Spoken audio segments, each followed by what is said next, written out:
Okay, we're going to have a case study now on corporate experience in reducing carbon emissions.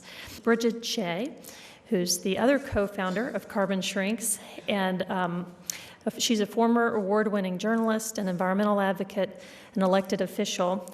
She's been advising businesses and governments on environmental and community issues for over 20 years. I'm just going to make a few kind of background remarks about our panel. As one of the largest carbon emitters in central Texas, Texas Lehigh Cement knew that they were facing a problem with looming federal cap-and-trade legislation. Cement plants produce significant amounts of carbon dioxide from two different processes, one being the actual melting of rock. They use limestone, which is calcium carbonate, and in the process of melting the rock, it releases CO2. The other is the burning of the fuel to heat up the kiln to a high enough temperature to melt the rock. So carbon is released in that process as well.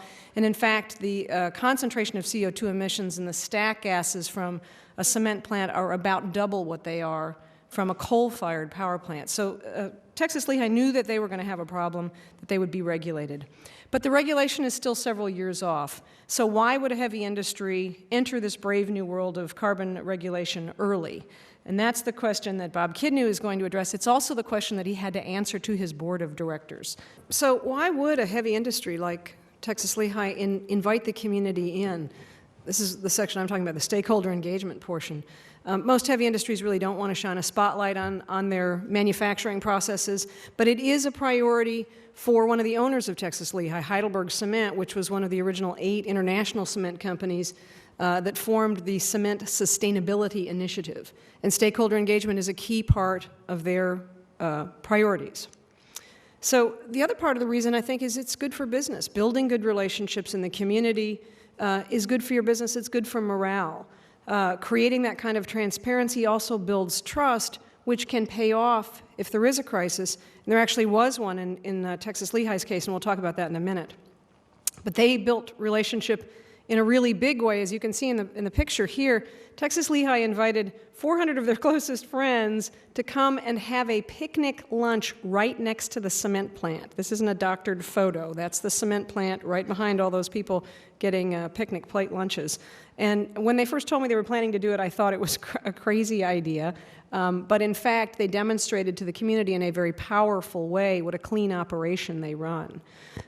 Finally, building relationships with environmental leaders truly can pay dividends for a company, and especially if you build that relationship on sound science and on some kind of independent review of data. In the case of Texas Lehigh, we leveraged our deep relationships with the environmental leaders to address concerns about their experiment with an alternative fuel. Other cement plants in Texas have had very poor relationships with environmental groups and with their neighboring community groups over emissions problems. Texas Lehigh has a good reputation. Their emissions are consistently considerably below what they are permitted for. They are trusted by the community, and they wanted to preserve that good reputation.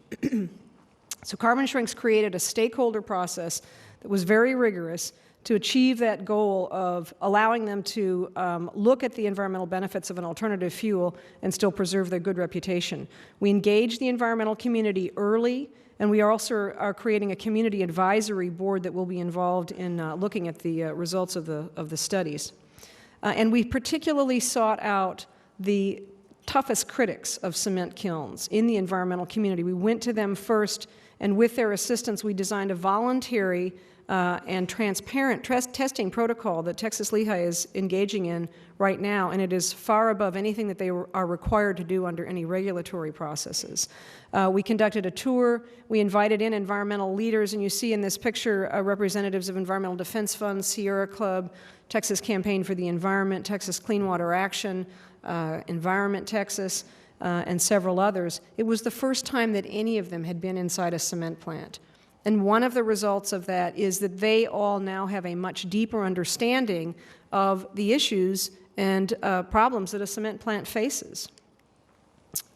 We believe this kind of outreach represents a new paradigm shift. The old paradigm Bob described some was where industry and environmentalists are pitted against each other. And in some cases in Texas, that old paradigm is still alive and kicking. In one case, a cement plant actually sued some of its largest customers because they had passed resolutions. These were municipalities and counties. They had passed resolutions preferring a green cement in their bid specs. And that resulted in some terrible press. As a company owner, you'd never want to read something like this in your local press. Public health advocates say desperation by a company out of sync with the times has motivated an ill-advised lawsuit against local governments by the operator of the oldest, dirtiest cement plant in North Texas. Whether or not the press is accurate, it's bad press, and it's bad for your business. But the other thing that this story hints at is that there are business opportunities for the cleaner cement plants. And finally, the new paradigm shift creates partnerships and synergies between environmentalists and businesses, and it has multiple good results. It can improve the environment. It can avoid, or at least reduce, the time spent in costly and time-consuming fights. It provides a good process for future dialogues, and it can increase your bottom line. And in the case of Texas Lehigh, building relationships with environmentalists has already paid dividends for them. I don't know if you all remember, in December there was a two-part series at USA Today highlighting toxic air emissions in our nation's public schools. That story erroneously identified Texas Lehigh as a source of air quality problems in one of their local schools, and it was one of the environmental leaders from the Sierra Club, who's a national expert on air quality, who actually worked with Texas Lehigh to identify the data flaws in that story so that Texas Lehigh could correct the record and maintain its reputation. So this kind of stakeholder work definitely has paid off for Texas Lehigh.